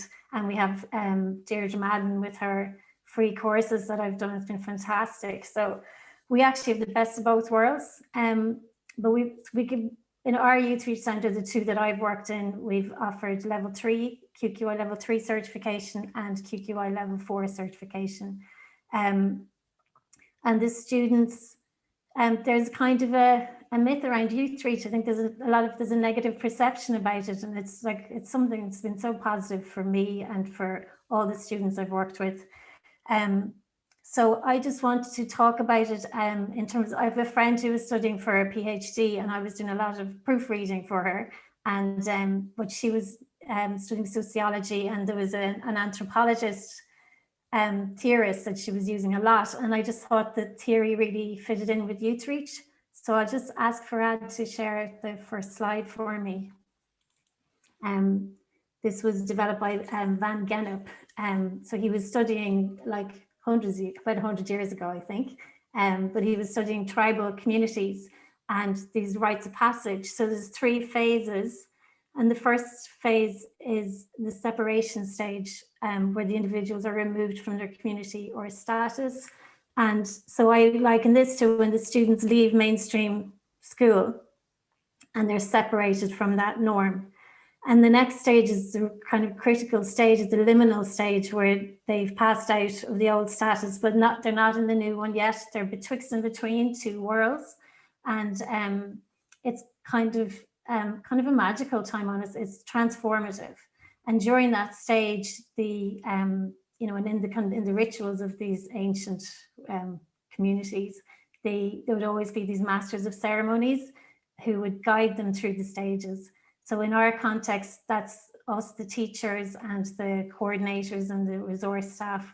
We are guiding them through this liminal stage where they're kind of lost and finding their way. And then we lead them to the reincorporation stage. So this is when they get their qualification and they have their official graduation ceremony, and they wear their cap and gown. So if you just show the next slide there, Farad, thank you. So this is basically the separation, liminality, and incorporation. So you have your mainstream school, you're separated from that. Then when they're in youth reach, they're in the liminal stage, and then they get their final qualification and they move on to further ed. But I'm just really conscious of the fact that once they leave us, they're separated again and the whole process starts again. So if they go into further ed, they're now in the liminal again. So hopefully the further ed teachers will be acting as these wonderful masters of ceremony for them. So just in my own experience, recently we had one student whose parents were really against him coming to youth reach, and they were really worried because they thought there would be no opportunities. And I was talking to them on the phone. They were saying he could go up to St. John's and do his leaving cert. And I was explaining that the level 4 communications that he was doing, his QQI, was the same as the past leaving cert, ordinary level leaving cert that was on offer in St. John's. And it took them a really long time to understand what youth reach was about and that the opportunities were there. So I was speaking to that student recently just to see how he was getting on, and he was saying he's in college with people who did the normal leaving cert. They were all in St. John's together and everything worked out perfectly. So yeah, thankfully, I mean, most of our students are all in level 5 and further ed colleges at the moment, and it's a really, really positive experience. So that's my bit, and Anne will give you a bit more details, I'd say, on youth reach. Thank you, Sarah. That's great. I have to say that even since I took up my role, and I'm 32 years working, excuse me, with the Cork UTB now, but working in further ed for my entire career, even I've learned a little bit more about youth reach and what it does do and what it doesn't. My own view was a bit narrow 12 months ago. So on to Anne, Anne without the hat, as we were calling her a while ago, and then we will go to Sora. Has our Anne disappeared? Oh, she's there. You're muted, Anne. You'll have to turn on your sound. Can you hear me? Yes. Yeah, okay. Good to see you, Sarah. I love to hear. Good afternoon, everyone. I just want to say thank you to Carol for inviting me. And I also want to say thanks to Sora, who's a student who was in Youth Reach, and she's agreed to speak about her experiences here today. So I'm going to give a very quick overview in terms of young people in Youth Reach and transition into Youth Reach and out of Youth Reach. And I suppose just to start, as a programme, Youth Reach is the national response to young people who leave school early. And leaving school early, if we think back when we were 15, 16, for some people, they have no choice. They're asked to leave for various reasons. And for other young people, they make a conscious choice to leave mainstream education. And I suppose when we speak about Youth Reach, it's not a programme that is any worse or any better than mainstream school. It's just a viable alternative for young people who find themselves in a particular situation in their life where if they don't re-engage in education, they become a statistic of early school leaving. And James spoke about that earlier on in terms of, you know, the lotto, levelling the playing fields and the lotto of life. And that's where education is so important. And that's where Youth Reach as a national programme can play such a huge part in just basically levelling the playing field. And I suppose what I also want to say in relation to young people who leave school, it's important to remember that they do so for a variety of reasons, and there is no such thing as the atypical Youth Reach student who has all these difficulties. You know, absolutely, young people who come to Youth Reach may present with challenges and difficulties, but we also need to focus on their abilities and what they can achieve. And I suppose we need to give that equal, you know, balance that out in terms of focusing on the problems or the challenges. So as a programme, in terms of when young people come to school, come to Youth Reach, if we offer the same as mainstream, the chances are we will lose them again. Because for whatever reason they have left mainstream, so they're now entering a programme of education, but it needs to be somewhat different. So within the Youth Reach programme, to ease the young person transition from mainstream back into education and to keep them, that's the key. We want to retain them in education. Our programme is split in relation to life skills. And I suppose to use that as a practical term rather than saying it's just life skills, what it is I'll take responsibility for my own actions, and I will decide what I want to do with my future, and hopefully look towards the future. So from the very day they come into Youth Reach, we focus on what are you going to do when you leave here in 2 years' time? What's your goal? What's your life plan? That is life skills. Then academic skills, obviously, like Sarah said, in terms of QQI4, which is the equivalent of the past leaving cert, QQI3, which is the equivalent of the junior cert. And I suppose in relation to that, what I would say is if they get that qualification, that is brilliant. But if they don't know how to use that, and if they haven't been supported, and if they haven't linked in with the options that James was talking about in terms of accessing further aid and raising their expectations for themselves that is possible, well then it just becomes a piece of paper that they're not going to do anything with. So that leads me to the third part of the programme in Youth Reach. You have life skills, you have academic, and the third part of the programme is vocational exploration, which is basically what do I want to do when I finish Youth Reach. And what we try and embed in the curriculum Youth Reach is learning beyond the classroom, where they link in with local employers in their community, where they go through an assessment process where we look at what are their interests, what are their career aspirations, what do they enjoy doing. And we work with employers where young people engage in practical work throughout the academic year. So it's blended. They do their curriculum in school, their academic work, and they also have practical work experience. And I would advocate that they learn far more in that than being 5 days inside the classroom here. For example, if they go into an employer and they're, you know, oh, life is tough and life is hard and I can't do this, employers who are running a business are well able to say, I appreciate where you're coming from, but now we have work to do. So that's learning, as James was saying, that's resilience in practice. So I have issues, I have difficulties, but I also have a task I need to complete here now. So I need to marry the two. In terms of progressing out of Youth Reach, I would say that the links with further education in Cork City have been absolutely brilliant. You've the College of Commerce, Helen Ryan, the principal there. We've engaged with Helen and they have organised a level 5 programme of communication. So while our students are in here, they get on a bus pre-COVID. It was online during COVID, and they went into the College of Com 1 day a week and they pursued a level 5 communication course. So then the whole thing of what is further ed like, that disappears because they're doing it, and they can also come back here where they're returning to familiar. And when it comes to pursuing further ed, because they've experienced it, they're going to believe, I can do this, rather than just telling them that you're well able. They know themselves they can do it because they've experienced it. Also in relation to St. John's, we're going to put on a sample programme. The summer passed, but unfortunately it couldn't happen because of COVID.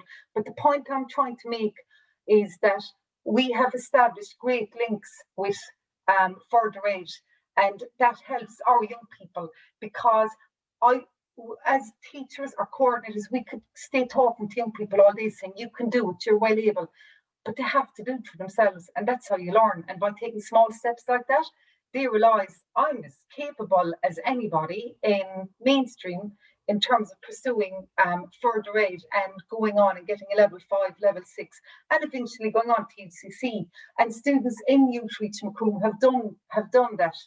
And basically, I'm going to leave it there, folks. That was just a very quick whistle-stop tour of what Youth Reach as a programme can offer young people in terms of getting them to access education again, stay in it, and pursue further ed. And I will now introduce Sora, who will speak about her experience as a student in Youth Reach Macroom. And just before I do that, I don't know if you can see this, but this is a piece of jewellery which was made by Sora, and she'll explain more about her skills in that area. Thank you. For 2 seconds before Sora comes up, Farad is going to put up a link in the chat there. Great. Sora, Brilliant. Buy Sora's jewellery online, and he's going to put up that link. So well, Sora. Okay, thanks, Brent. Great.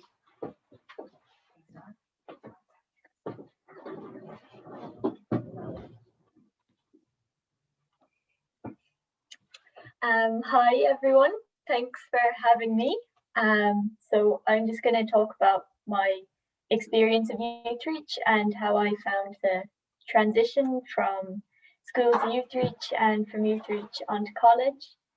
So I'll start by saying what I'm doing now. I recently graduated from St. John's with a distinction in art, craft and design, and I've just set up my own jewellery business as well, which you can see the link to if you want to have a look at it, and if you want to buy something, then even better. So I started Youth Reach when I was 15, and I just wasn't happy at school. I felt like it was taking over my life basically, because I was just using up all my time doing something I knew I was never going to use and something I wasn't interested in. And so I decided to leave, and my mother said to me that I could either come to Youth Reach or get a job, and I live way out in the countryside, so I figured it would be quite difficult to get a job. So I decided to give Youth Reach a go, and I knew nothing about it, and I didn't really think I'd like it that much. I thought it would just be the same as school but smaller. And so I went in and I had the meeting and I got shown around, and I realized then that I was really wrong about what I thought about it, because it just seemed like a place I could really learn things, and I got on really well with all the people there, and I decided that, yeah, I could actually really enjoy it here. My teachers were not really happy about me leaving. They said I wouldn't get any opportunities if I went to Youth Reach, and I wouldn't go to college for ages. But it turned out that because I did go to Youth Reach, I was actually able to start college a full 2 years before everyone who was in my year at school.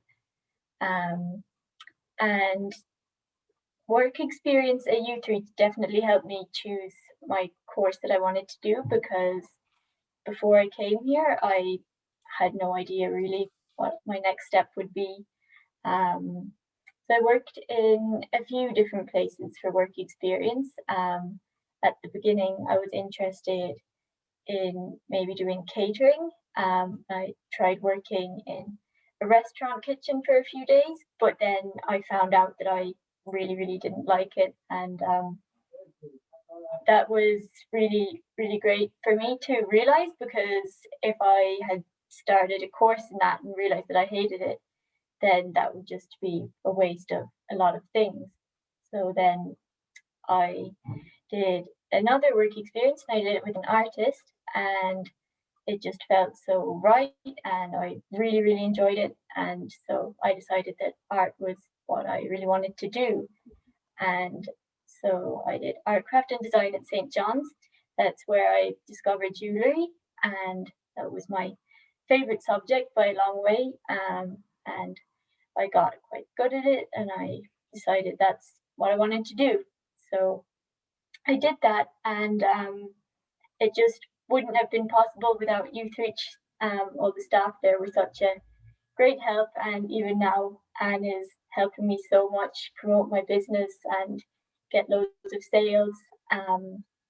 And that's what I just love about Youth Reach. The staff, they're not just like teachers, but they're like friends as well. And I can honestly say that coming to Youth Reach was one of the best decisions that I ever made. So that's all. Thank you. Well done, Sora. Thank you so much. And very brave of you to come online here for us. I was looking for Adam, myself, we're talking this morning. We have a practice session before any of these, just to sort things out. And we were both looking at the jewellery. Some of the jewellery that you have is absolutely wonderful. Thank you. It'll take a few minutes for the thing to crank up, but it's absolutely lovely stuff. And well done. You'll go far with it. Thank you so much. Helena, do we have any questions for Sora there? No, but definitely lots of congratulations and wonderful story, and delight, saying she's an inspiration, and her jewellery is fabulous. I'll be definitely ordering. Wow, great. Thank you so much. Thank you very much, Sora, and all of you in that transition piece. For 2 seconds before we have Ger Brennan talking, I just, Farad, will you put up the slide for your ability? Yeah. Please, if you don't mind. I'm having issue with my computer, believe it or not. Okay, well, if not, I can send the link in the chat in a minute. I specifically asked Deirdre to come on and talk about just free assistive technology. She could have spoken for 5 hours on all sorts of stuff. And we all love something free, and we all love a bargain. But there are times as well where we're not at all afraid to pay some money for something that's worthwhile. And I think it would be remiss of me, while most of our sessions every week have been from teachers within the Cork ETB, or people like Deirdre and James who work with the Cork ETB. There is a Cork company called Your Ability. And they are absolutely amazing, and they provide fabulous services with technology for students with disabilities, for the parents. They had a course running recently for educational psychologists to train them up in the kind of stuff that was available at the moment. So James from Your Ability has sent a flyer there. I don't know when we get it up, but he's also sent a link for his website. And he has sent a free program that he has set up for SNAs. He's using it with Waterford and Wexford ETB at the moment. And he's left me have that link. So we'll put that up in the chat in a minute. Oh, there we are. There's the flyer, if you like, for Your Ability. So I just thought it was fair to give the guy a plug. Hopefully next year, as John says, we'll be running more webinars. Hopefully next year, James will come on and give you a more substantial idea of what he does and what his company does. He did present for AHEAD in the past. So after that introduction, can I say we are, after signing a contract, Ger is going to talk to you about it. all to do with virtual reality stuff, in inverted commas, and our students with special needs, as that's the terminology, that's what, the way they refer to it. So over to Ger for a whistle stop tour. Hi, Carol. I hope you can all hear me okay. Hi, everybody. Before I talk about the virtual reality project, I'd just like to say a couple of things about European projects in general for inclusion. Cork ETB have been involved in European projects now for probably the best part of 30 years. And I think sometimes we forget the value of projects when it comes to inclusion. For example, a lot of the big further education colleges send students on mobility projects, or KA1 projects for those who know projects. And most of those are students who go on work placement abroad for anything from 2 weeks up to the 6 months. But for students who have difficulty, whether it's a disability or whether it's a learning difficulty, or even just social difficulties where they have a lack of confidence, it provides a very clear, a very safe space for them to travel abroad, a very safe space for them to come into contact with other cultures. And of course, it gives them the work placement as well. And they're usually there with the benefit of having a teacher with them to look after them, with the support of other students. And it is a very, very good way to allow somebody who is having difficulties integrate into the workplace and integrate with other cultures. Projects also give the opportunity for teachers to engage. And again, some projects, I'll just take one example again. We have a project running at the moment, it's called the RED project, which is re-evaluating digital technology for learning. And FARED actually is involved with that project as well. And one of the things that comes up is that even though the project is about digital technology, quite a substantial part of the project work was about the use of digital technology for students who have disabilities. And also looking at students as to where their strengths are, rather than looking at their weaknesses. So, you know, trying to identify the learning styles students have, where they're strong, and then how can you help with that, and what type of digital technology would help with that. For anyone who's interested in that particular project, there's quite a lot of presentations in that project on the Cork ETB YouTube channel. It's just Cork ETB EU projects in YouTube. And there's quite a lot of information up there. It has everything from talking about students with sight disabilities and how they can be helped through the use of digital technology, but also talking about universal design for learning and so on. So I think people might be interested in having a look at some of those. The project that Carol referred to is one we've just started on, and that's a project where we're looking at the use of virtual reality for students with learning difficulties, specifically SEND students. And effectively, the project is only starting now, so we're a partner in it. It's been coordinated by a college in Italy, and it'll run for the next 26 months. So it's quite a long project. And basically, the project is in a number of different sections, and we're at the beginning, as I said. So the first section basically is that each of the partners is looking at some of the virtual reality technology that's available, both the hardware and the software. And in particular, we're looking at the ones that are not so expensive, because we're always conscious that colleges and schools don't have a huge amount of money. So we're looking at wherever possible free software and the most affordable hardware, if you like. And basically, the first part of the project is just literally the hardware and software that's available, and to just identify how useful it will be with students who have learning difficulties or disabilities. And the second part of the beginning, if you like, is to set up a number of focus groups to talk about how virtual reality can be used with SEND students. What type of difficulties can it help to overcome? You know, where does it figure in their education? For example, Carol made a point at one of the early meetings about a student with autism and how they might have a difficulty going into the workplace, and how by having a virtual mock-up of that workplace in advance, that the student can be given the opportunity to experience the workplace without actually having to go there, and to take some of the fear away before they go out into the work placement. The project then from there will move on to the development of a course for teachers on how to use virtual reality for SEND students. And it'll probably be, I think, October before that's actually put in place. But once the course is developed, then there'll be a training course for teachers, where teachers will go to be trained in the new training course. And then there'll be multiplier events where those teachers who've been trained will take that to each of the countries that we have partners in. And those teachers will then train other teachers to use the virtual reality. So effectively, the idea is to start from scratch, look at what's available, develop a course from it for teachers, have those teachers then train other teachers, and then hopefully to get it into the classrooms in that way. Just one last thing I'd like to say just before and that's looking to the future with projects in general.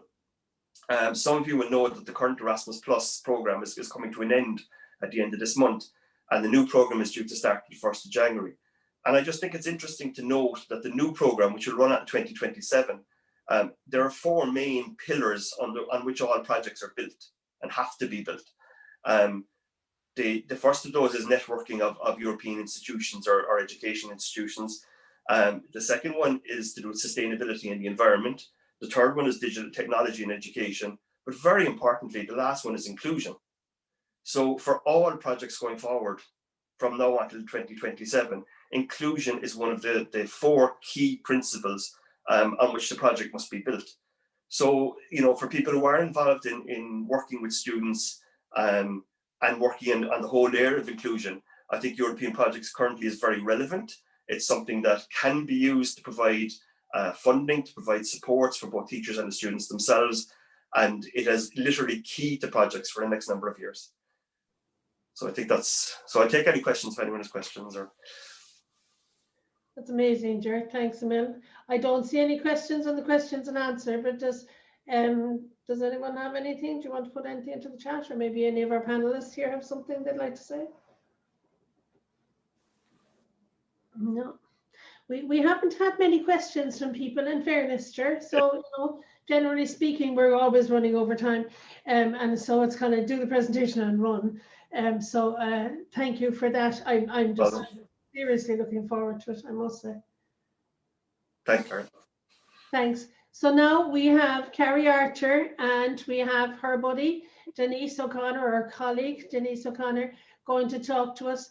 Carrie is kind of like the same kind of thing in Dublin as I am here, kind of. And we pretty much do the same work. So we've always been talking about networks and getting people connected. There seems to be an epidemic of inclusion officers being appointed in ETBs around the country at the moment. We don't know if Fiona's here today. Fiona Bailey is from ETBI. She was appointed 3 months ago as an active inclusion manager. And I've had 3 separate conversations in the last 2 weeks with other people in other ETBs who were either appointed and going to take up their post to Christmas or about to go for interview and hoping to get the post. So I'll be quiet now and let the girls. Sorry for keeping you so long.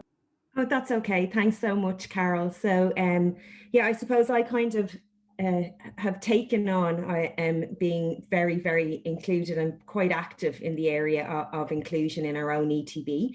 So what I'm going to do is kind of talk through a little bit and weave together some of the things that have come up over the course of this conference. And John made reference earlier on to the importance of networks. And that's what I'm going to focus on today. So and then myself, I'm going to just give a little introduction to why I'm doing this piece.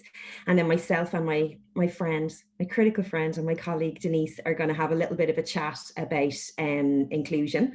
And then we'll take any questions and answers then after that. So I'm going to do my share my screen now just to talk you through something. So I am the PD coordinator in the City of Dublin, and we don't have an active inclusion officer or anybody who's specifically responsible for that. But before I came into my role, I worked as a support teacher in one of our FET colleges in the North Inner City in Dublin. My own daughter has ADHD and ODD, was an early school leaver. She finished at 14. We just about got her through a junior cert.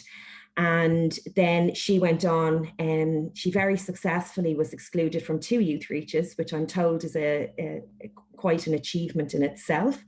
And recently started on a VTOS course after 6 years of being out of education, again in an adult education centre. So this is something that's really, really close to my heart, is the area of inclusion and how she could possibly have been kept in education. So as part of my role as a student support teacher, I ended up working with a professional learning network. And I'm going to talk to you a little bit about networks and communities of practice here today and why they're so important. So what I'm hoping we're going to do is just look at how a community of practice or a professional learning network can benefit you. So that's what this is about, kind of bringing everything together at the end of this, and for you to think about what your next steps are going to be and how we can support each other. We're exploring next steps, and we're going to then have a chat with Denise, who's one of the members of our professional learning network, and hear her voice in this as well. So just to give a little bit of the CDETB context, we have a psychological service in CDETB, which I know not many ETBs have. And as part, and they're all clinical psychologists. We've no educational psychologists. But as part of that, our psychological service recognised the need for having communities of practice or professional learning networks. Okay, we've got a huge range of provision, just like Cork do. And for 7 psychologists to be able to serve all of those needs is just not sustainable. So one of the things that they have done is we have 11 different PLNs that are run by the psychological service. And the one that you'll see here in the blue is the one that I facilitate.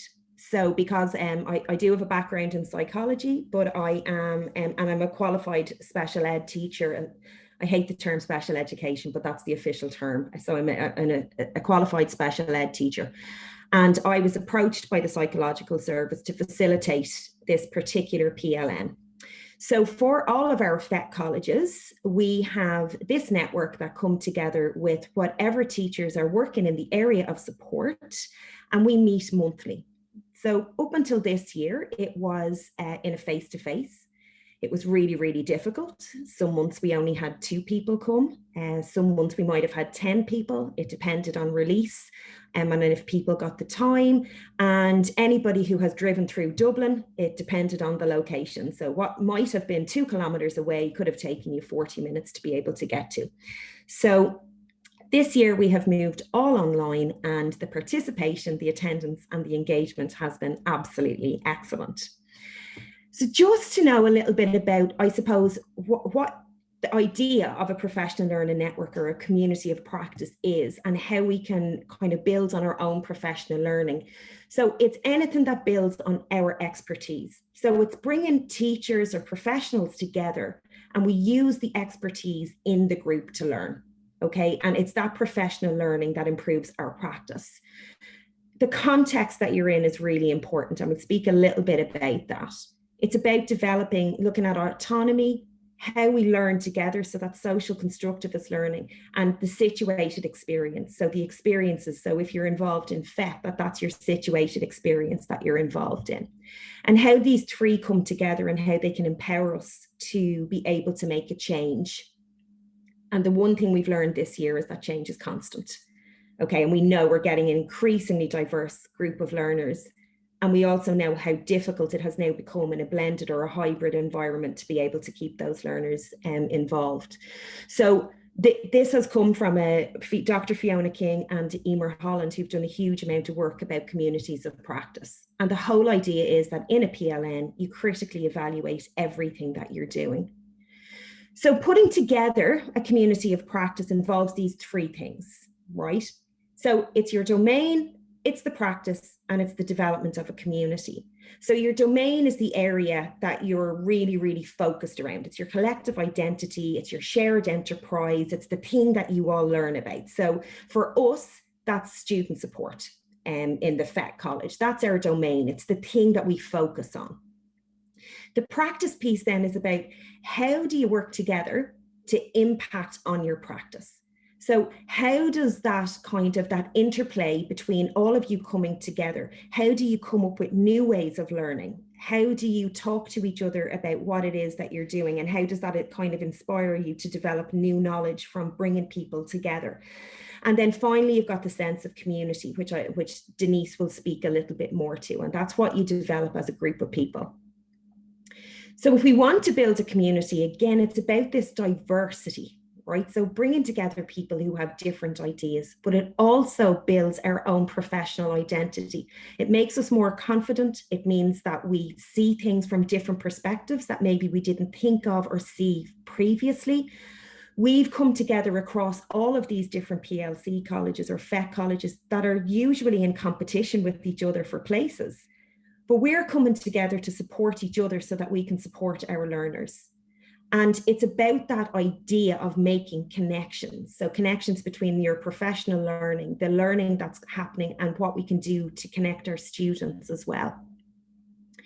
We use Kolb's experiential cycle. So basically what we do is we come in with an experience that we have had. Okay, so something that has happened with our students in our centres, and we share that with other people. We look back, you assess it, you think about what went really, really well, we reflect on it, we try to make sense of it, and then we share ideas that if someone else tried that out somewhere else, how did that work? And then what we do is we go back and we try out our new plan. When you come back in the next time, we have a discussion about that and how that went or what we could do differently. So it's like this big circle, and it's an opportunity for people to try things out, but in a really safe and supported environment. And now we're going to meet Denise. Denise is one of the teachers in our FET colleges. So Denise is in Coláiste Dúlaigh. They've got about 120 staff there. Also on the north side of Dublin, and they work across a number of different campuses. So Denise, I'm just going to ask you, first of all, just tell us a bit about your own role in your college. Well, I suppose I came into the college from industry, and I just thought education was one for all. Just teach them, they do their assignments, they go home. And then I started to realise, as I was coordinating the media, then the first year of the media course, and I realised I had students from all walks of life, and that this wasn't working out for me at all. It was shock to the system. So I got the role then of supporting these students as learner support tutor eventually, because I took an interest in this, and that kind of took off from there, and my student support kind of role as well as teaching them.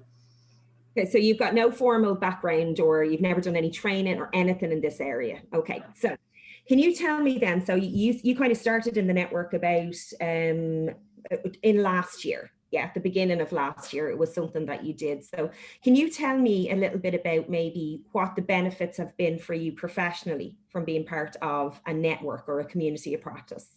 Yeah, it's just changed everything for me. I went in, was talking to the community, the other tutors from other colleges about the situations that had arisen in the college. They were giving me ideas, psychological support was there.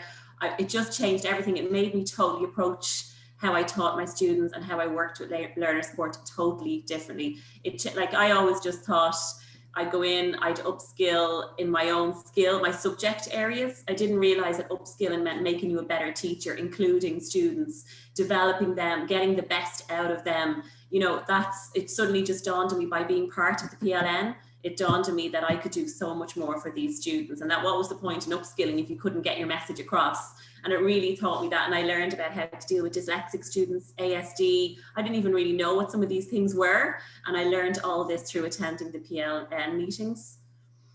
And so for you, maybe more personally then, like being part of a community, has that made any difference for you on a personal level? Yeah, it really has. I mean, in so many ways, I'm just more aware of everything, of every type of maybe disadvantage or disability a student has.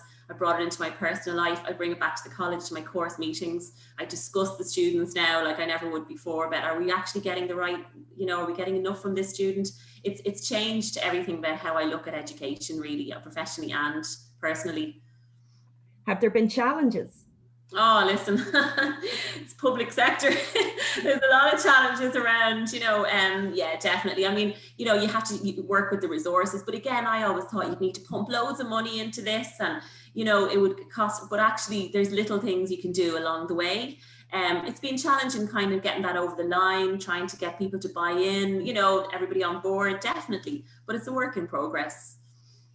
So what do you think are going to be the next steps for you then?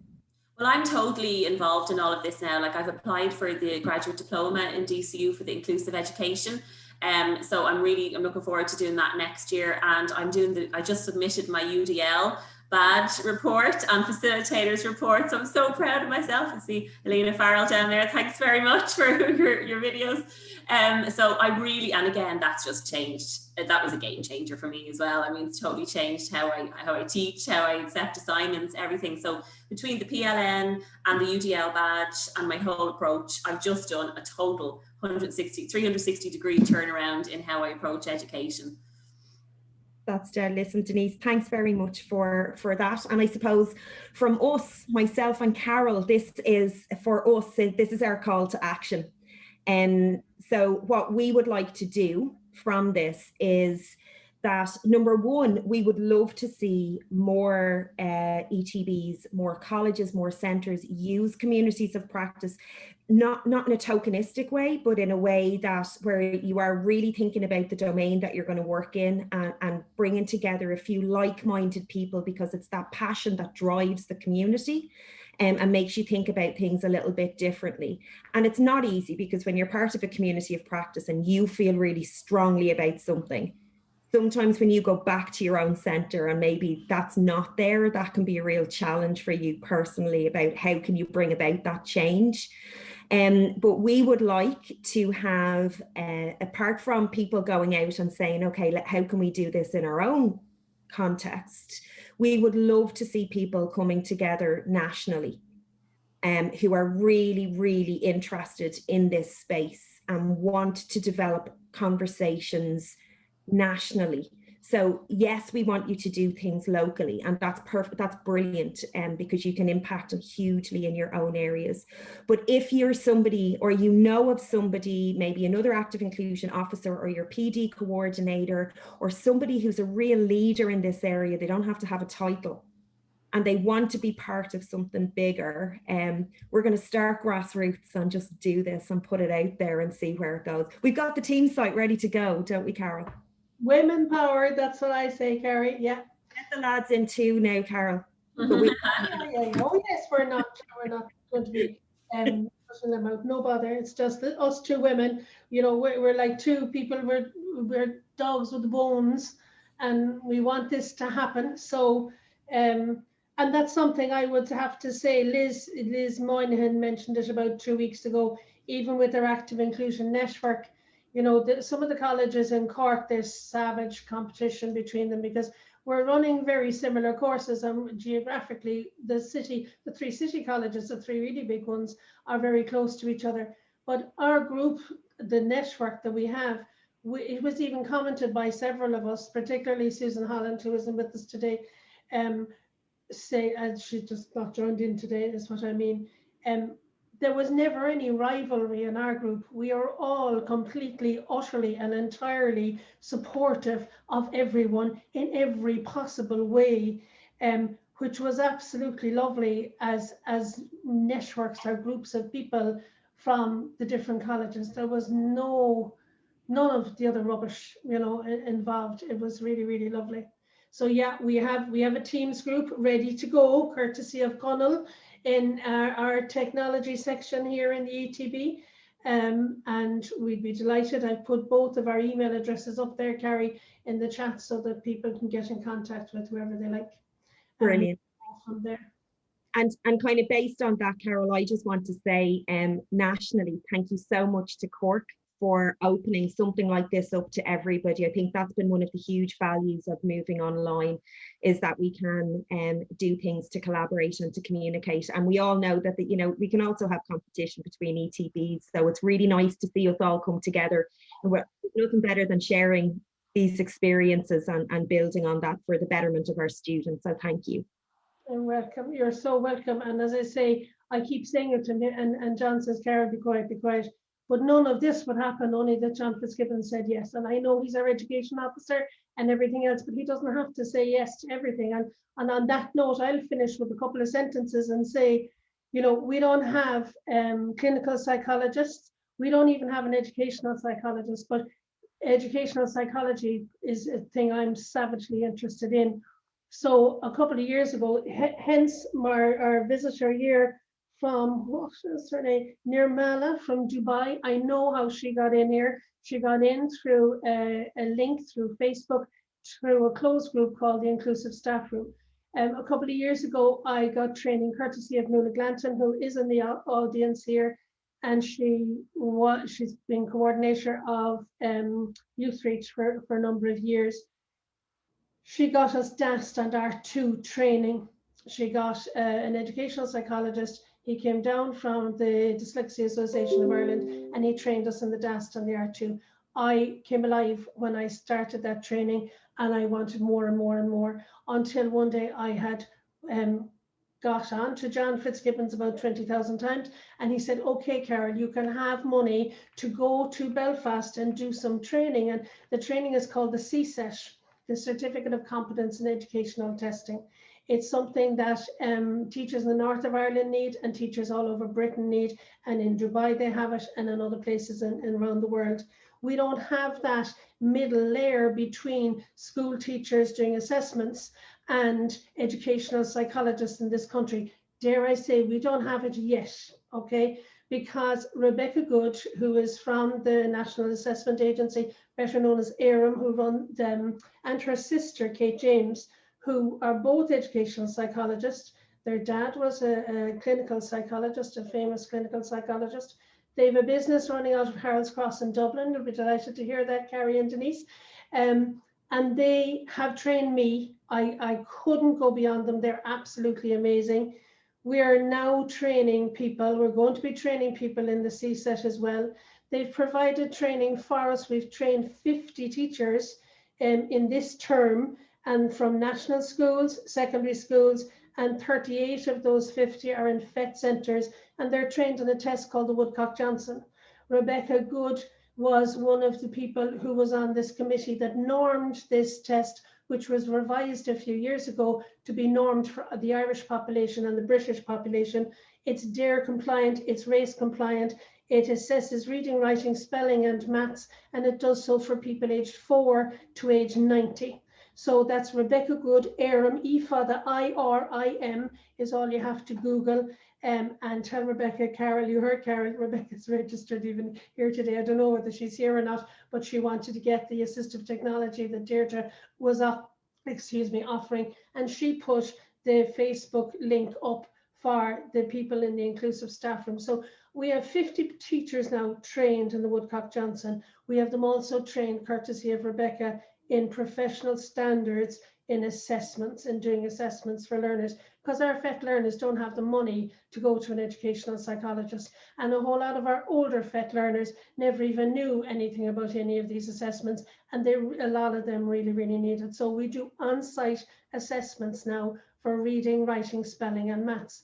And recently we have applied to have a number of our teachers to do a training course, so they'll be PATHOS registered assessors.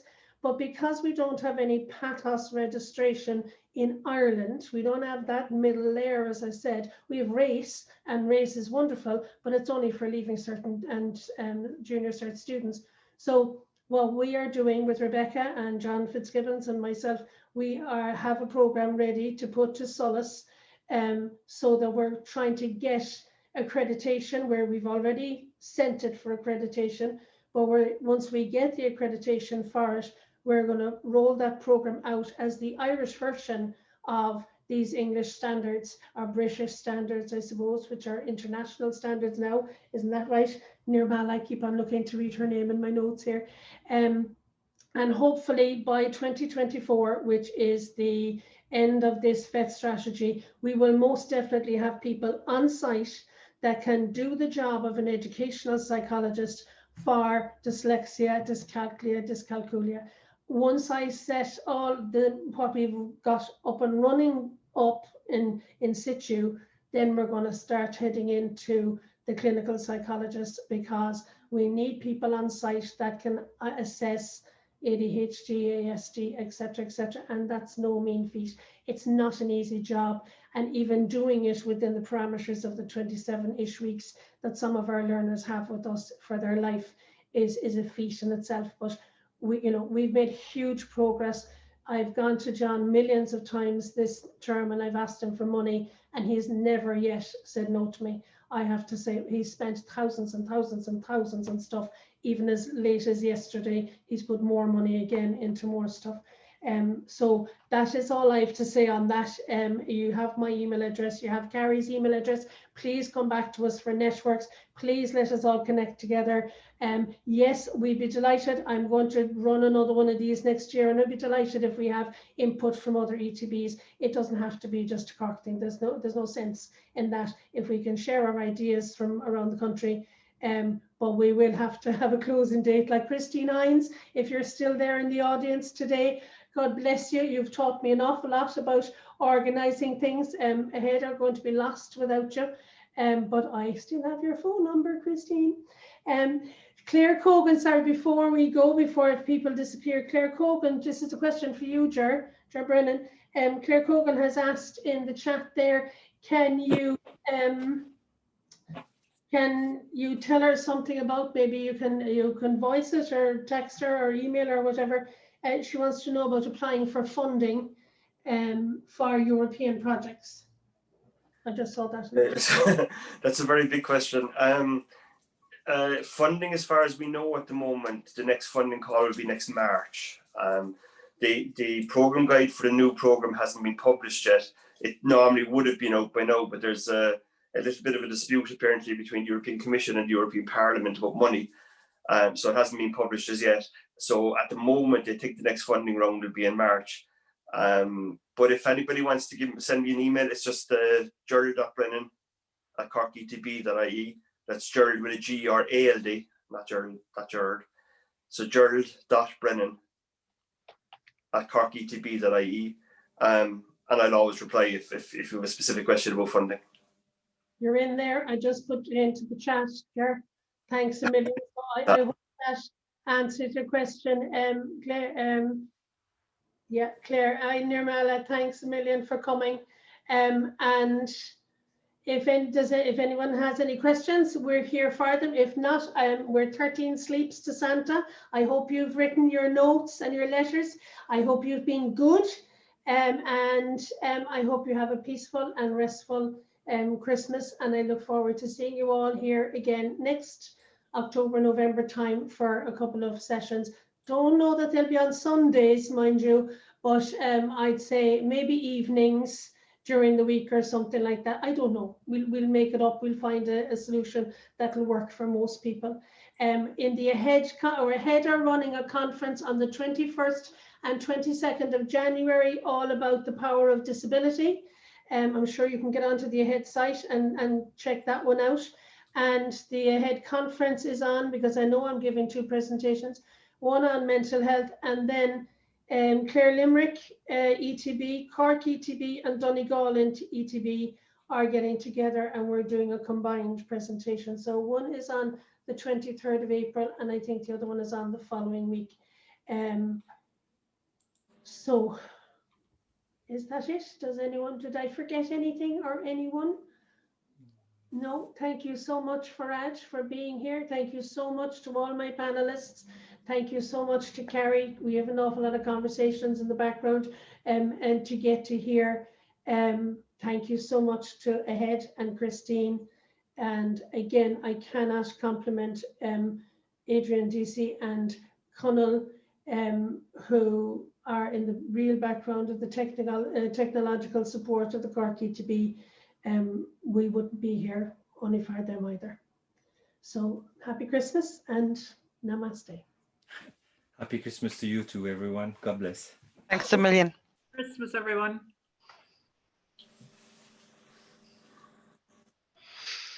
Online Christmas parties, woohoo!